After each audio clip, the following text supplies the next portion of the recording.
संगत जी, जब भी कोई नई संगत गुरुजी महाराज से जुड़ती है, सबसे पहले यही सवाल मन में आता है कि गुरु को भगवान कैसे मान लें। पर संगत जी, मैं आपको बता दूं कि सृष्टि के रचयिता भगवान महाशिव धरती पे आए और हमें गुरुजी के रूप में मिले और कैसे उन्होंने संगत का कल्याण किया। एक केवल भगवान के अलावा संगत का कष्ट अपने शरीर पे कोई नहीं ले सकता है। संगत जी, भगवान महाशिव ही वो भोले हैं जो अपने भक्तों को कष्ट या परेशानी में नहीं देख सकते। और जो गुरुजी महाराज की जितनी भी हम लीलाएं सुनते हैं कि उन्होंने कैसे संगत का कल्याण किया, तो शिव पुराण में लिखे हुए हर चीज और जितने भी भगवान महाशिव के गुण बताए गए हैं, सारे गुरुजी महाराज की लीलाओं में हमें साफ दिखाई देते हैं। संगत जी, गुरुजी भी संगत का कष्ट अपने ऊपर लिया करते। बहुत सी संगत ने उन्हें देखा है कि वो कैसे पीड़ा में कराते रहते थे और कैसे उनका शरीर कई बार काला पड़ जाता था जब गुरुजी महाराज किसी का ब्लैक मैजिक अपने ऊपर लेते, या किसी की कोई ऐसी परेशानी। एक अंकल गुरुजी की पुरानी संगत बताते हैं कि गुरुजी महाराज जब कारगिल का युद्ध चल रहा था तो गुरुजी के फेस पे ऐसे फुंसियां हो गई और मतलब ऐसे धब्बे धब्बे से पड़ते जा रहे थे।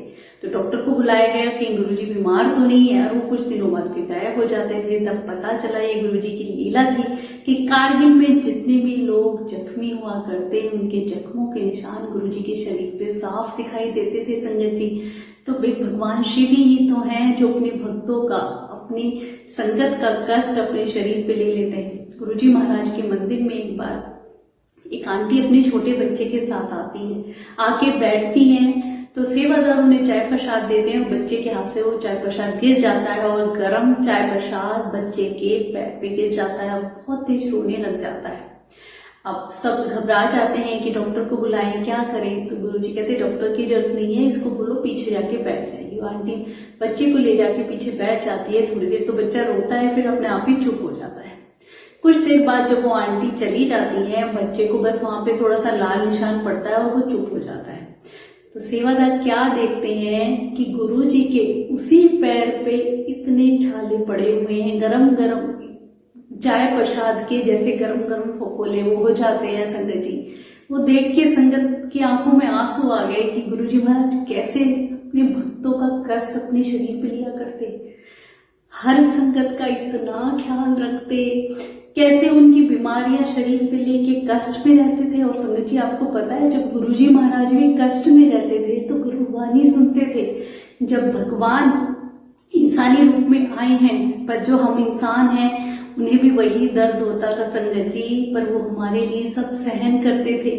आपको पता है गुरुवाणी सुन के गुरुजी अपना जो दर्द है वो कम कर लिया करते।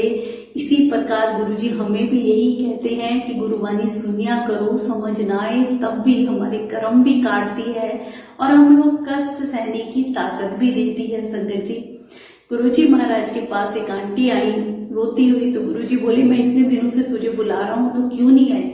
आंटी को 3rd स्टेज का कैंसर था, डॉक्टर ने जवाब दे दिया था। वो रोती रही, गुरुजी ने डांटते रहे कि मैंने बहुत पहले बुलाया तो क्यों नहीं आई, और वो रोते हुए ऐसे चली जाती है। उसके जाने के बाद ही गुरुजी को खून की उल्टियां शुरू हो जाती हैं और 3 दिन तक लगातार खून की उल्टियां गुरुजी को लगती रही। संगत परेशान की गुरुजी आप इतना कष्ट अपने शरीर पे एकदम कैसे ले लेते हो। गुरुजी बताते हैं कि वो जो लेडी आई थी 3rd स्टेज का कैंसर था, 3 छोटे छोटे बच्चे हैं, उसका जीवन लिखा नहीं हुआ है। अगर मैं उसका कष्ट अपने ऊपर नहीं लेता तो उसने मर जाना था और बच्चों ने फिर क्या करना था, वो अनाथ हो जाते। तो आंटी का कष्ट गुरुजी अपने ऊपर ले लेते हैं और आंटी कुछ दिनों में बिल्कुल ठीक हो जाती है। संगत जी, इतने प्यारे रब हमें कहाँ मिलेंगे। कलयुग में गुरुजी महाराज आए और गुरुजी ने किसी को कभी फील ही नहीं होने दिया कि वो संगत जो कि भगवान के बीच में बैठी है कैसे संगत का कष्ट हर लिया करते। आंटियां हाथ पैर दबाती, हाथ पैर दबाते वक्त ही उनकी परेशानियां अपने शरीर पे ले लिया करते। तो इतने प्यारे रब संगत जी, किसी का कैंसर हुआ, ब्लैक मैजिक हुआ, एक अंकल को जो मिर्गी के दौरे पड़ते थे, गुरुजी का पूरा शरीर काला पड़ जाता है और कैसे गुरुजी महाराज हर कष्ट परेशानी संगत के अपने भक्तों के ऊपर ले लेते। एक भगवान महाशिव के कोई नहीं कर सकता है। आप खुद ही देख लीजिए कितने साधु संत महात्मा हुए हैं, पर कोई भी संगत का कष्ट अपने शरीर पे नहीं ले सकता सिवाय भगवान के। संगत जी, दूसरी बात, जैसे भोले बाबा अपने भक्तों का कल्याण करते वक्त उसके अवगुण माफ कर देते हैं, नहीं देखते हैं। आपने देखा होगा शिव पुराण में जब भी शिव जी भगवान को कोई भक्त सच्चे मन से बुलाता, चाहे वो राक्षस है, चाहे उसने कितनी ही अपराध किए हो, भोले बाबा तुरंत प्रकट हो जाते और उसे सबसे ज्यादा प्यार करके उसके मनचाहा वर उसे देते थे। तो हमारे अवगुण ऐसे ही गुरुजी महाराज भी माफ करते हैं।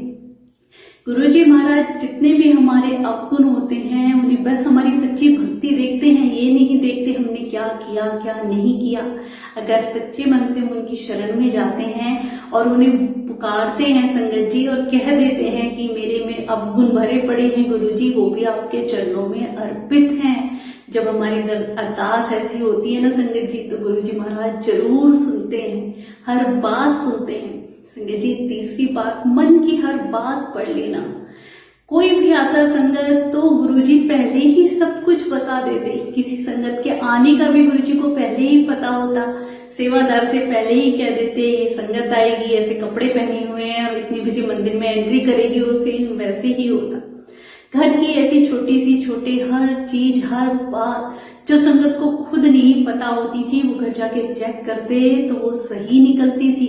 कैसे एक आंटी के बटुए में 32 रुपए कुछ पैसे थे, ऐसे बता दिए गुरुजी ने। उन्हें शक हुआ कि ऐसे कैसे गुरुजी बता सकते हैं। जाके उन्होंने चेक किया तो एक एक पैसा उतना ही निकला। तो सिवाय भगवान के कोई नहीं बता सकता संगत जी। जिस संगत ने गुरुजी को जिस भाव से याद किया, गुरुजी महाराज ने उसी में उसे अपने दर्शन कराए। हम कहते हैं ना, कोई संगत साईं बाबा की भक्त है, श्री कृष्ण जी की है या माता रानी की है, जो भी ऐसी मन में शंका लेके आए कि हम तो उनके भक्त हैं, आपको कैसे माने, गुरुजी ने उन्हीं भगवानों के दर्शन अपने में करवाए। क्योंकि आपने देखा होगा सारे देवी देवता भगवान शिव के ही अवतार हैं, शिव जी का ही रूप है। तो भगवान शिव जब हमारे बीच में आए हुए हैं तो संगत जी बाकी देवी देवताओं के दर्शन क्यों नहीं कराएंगे। खुद कई संगत ने साक्षात शिव जी के दर्शन गुरुजी महाराज में किए हैं, पर फिर भी हम इधर उधर भटकते हैं। तो संगत जी कहीं भटकने की जरूरत नहीं है। इतने प्यारे रब और गुरुजी महाराज ने हर चीज हमें प्रैक्टिकल करके दिखाई। ऐसा नहीं कि इतनी लंबी भाषण दे दिया, स्पीच दे दी या सत्संग सुना दिए उसी में हो गया।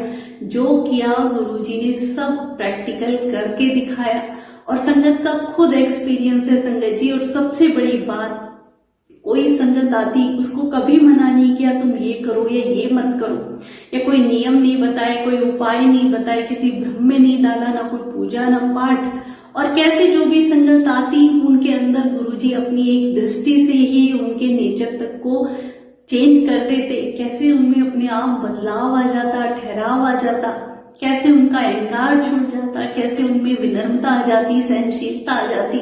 वो केवल गुरुजी के दरबार में ही मिल सकती है संगत जी। कहते हैं ना, हमारे पास पैसे हो हम सब कुछ खरीद सकते हैं, पर ये चीजें जो गुरुजी महाराज का इतना प्यारा खजाना है हमें कहीं नहीं मिल सकता है कि हमारे मन रूपी बर्तन को गुरुजी ऐसे धो देते हैं, जितने भी हमारे अवगुण हैं कहाँ चले जाते हैं हमें पता ही नहीं चलता है। तो संगत जी गुरुजी महाराज से जुड़िए, नई संगत को भी जोड़िए। जिसका जब वक्त लिखा है गुरुजी वैसे अपने आप जोड़ लेते हैं, पर कहते हैं एक संगत थोड़ा जरिया बन जाती है। अपने गुरुजी का गुणगान किया करो। कोई टूटा हुआ अगर गुरुजी से जुड़ जाता है तो इससे बड़ी कोई बात नहीं है संगत जी। क्योंकि हर मनुष्य के जीवन में परेशानियां हैं। जब भगवान ने अवतार लिए हैं तो उन्होंने इतने दुख सहे हैं, फिर भी हम तो इंसान हैं और इन्हीं दुखों से लड़ने की क्षमता हमारे गुरुजी देते हैं। उनके पास वही तो खजाना है जो हमें हमेशा खुश रखता है। और एक खुशी का खजाना जो भी संगत लेना चाहती है गुरुजी महाराज के दर पे जाए, उनसे कभी न छोड़े। गुरुजी परीक्षा जरूर लेते हैं, पर एक बार परीक्षा में पास हो गए ना संगत जी, फिर तो झोलियां खुशियों से भर देते हैं। इतने प्यारे रब मेरे, अनंतम अनंतम शुक्राना गुरुजी।